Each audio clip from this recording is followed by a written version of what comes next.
Power doesn't disappear. It's taken. And the moment you hesitate, show mercy. Apologize. They don't see kindness. They see weakness. They smell blood. Every empire that collapsed, every king that was betrayed, every leader who fell, didn't fall because of enemies. They fell because they trusted mercy. Today, you will learn a rule that history tried to hide. A rule whispered by tyrants, kings, and master manipulators. The rule that governs the dark side of human behavior. Mercy is a weakness, and in the game of power, weakness is fatal. But listen carefully.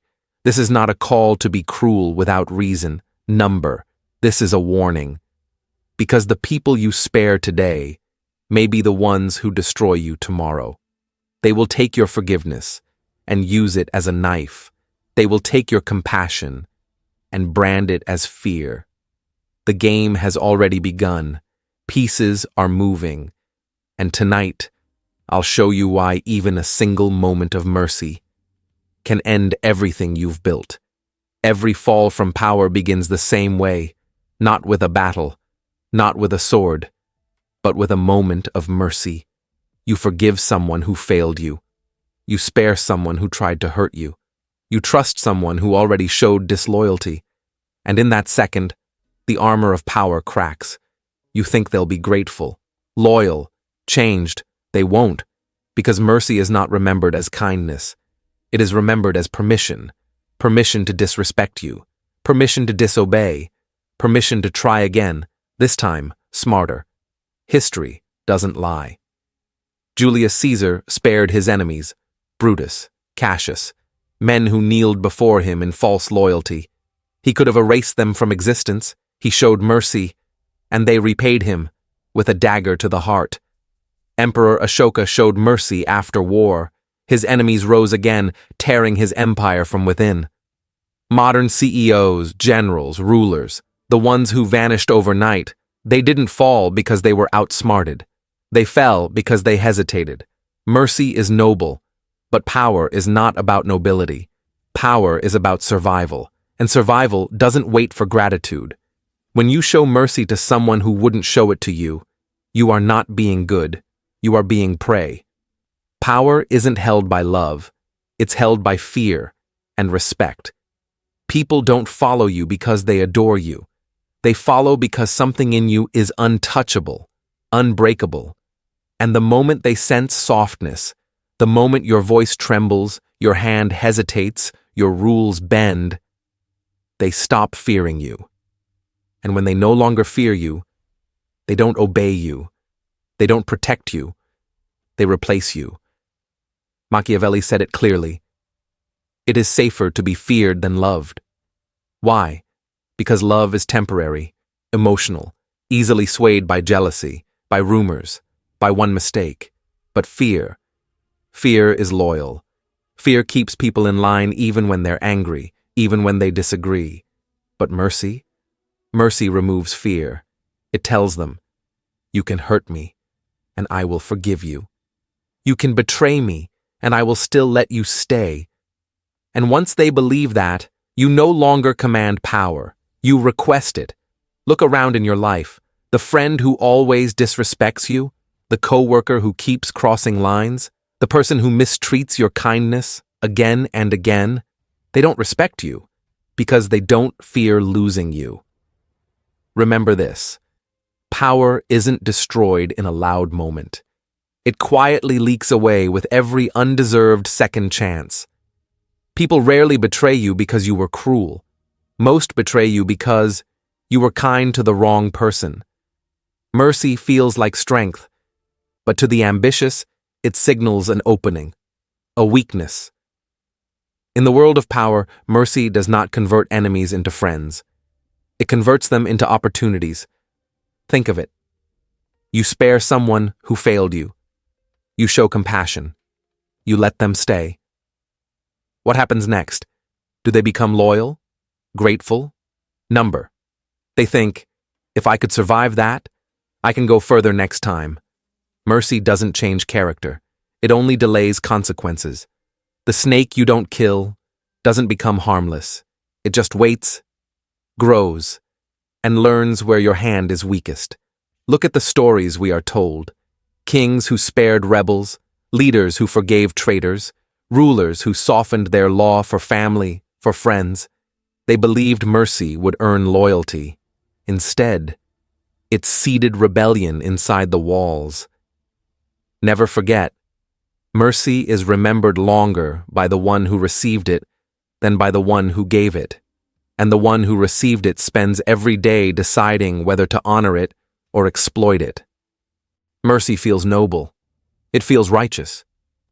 But in the dark game of power, mercy is a debt, and no one repays it. You think when you spare someone, they'll remember your kindness, that one day they'll stand up for you, protect you. But humans don't work like that. Kindness fades from memory. But fear burns itself into the bones. Mercy creates an illusion that people will respect the hand that spared them. Instead, they begin to ask themselves, if I could get away with this once, why not again? And worse, if he didn't punish me, maybe he can't. Some will even hate you for sparing them. Why? Because mercy humiliates pride. It reminds them, I was weak enough to need saving. And pride never forgets humiliation. History repeats this truth. A spared enemy is not a friend. It is a debt collector, waiting for the perfect moment to strike. Julius Caesar's mercy did not win hearts. It gathered daggers. Kings who spared rival heirs did not earn peace. They built their own executioners. Mercy is a luxury. Power is survival. And survival does not wait for gratitude. People don't always attack you with weapons. Sometimes, they simply take. They take your time, your energy, your loyalty, and they do it because you let them. Kindness is powerful only when it has limits. Without boundaries, kindness becomes obedience. Mercy becomes surrender.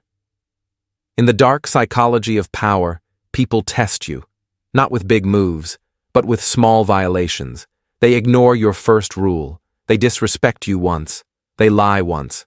And when you forgive it, they learn there are no consequences here. That is how empires fall, not in a single explosion, but in 1,000 unnoticed fractures. You want loyalty? You want respect? Then your kindness must come with a warning. I will protect you.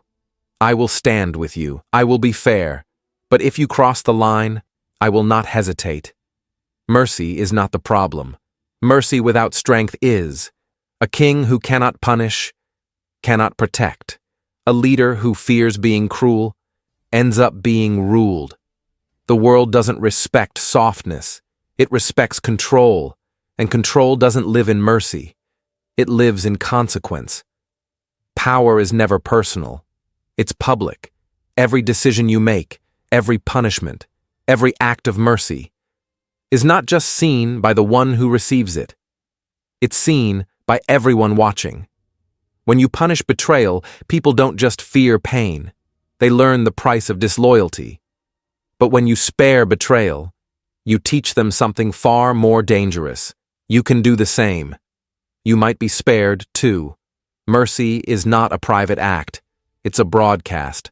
The soldier who sees you forgive a deserter, the advisor who watches you excuse a lie, the friend who sees you tolerate disrespect. They don't see kindness. They see a blueprint of how to defy you. In kingdoms, in workplaces, in families, it is the same. One unchecked act becomes a signal. People don't copy your strength. They copy what you allow. Machiavelli wrote, "A single act of leniency toward rebellion invites more rebellion." And history proves him right. Kings who spared traitors didn't earn loyalty. They multiplied betrayal. Leaders who smiled at disrespect didn't gain love. They lost command. When you spare one, you teach many. So ask yourself, what are you teaching the world about how to treat you? There is a moment in every ruler's life, every leader's life, when mercy is no longer kindness, it becomes a death sentence, not because mercy itself kills you, but because of what it invites. You spare someone who betrayed you. You forgive someone who wanted you gone. You think you've ended the conflict, but really, you've only paused it. They go home, they sleep, they smile, and in the silence of their room, they whisper, "Next time, I won't fail." History is filled with rulers who died not on the battlefield, but at dinner tables, bedrooms, chambers, killed by the very people they spared. Caesar, smiling at the Senate. Lincoln, at a theater. Kings, poisoned by servants they trusted. Mercy didn't save them. Mercy signed their execution date. This is the brutal truth of dark psychology. When you remove consequences, you remove fear. And where there is no fear, there is no restraint. Humans do not stop themselves because it is wrong. They stop because it is dangerous. If you are in a position of power, whether over a kingdom, a team, or even your own life, you must know when mercy transforms into weakness, because mercy at the wrong time isn't kindness. It's self-destruction.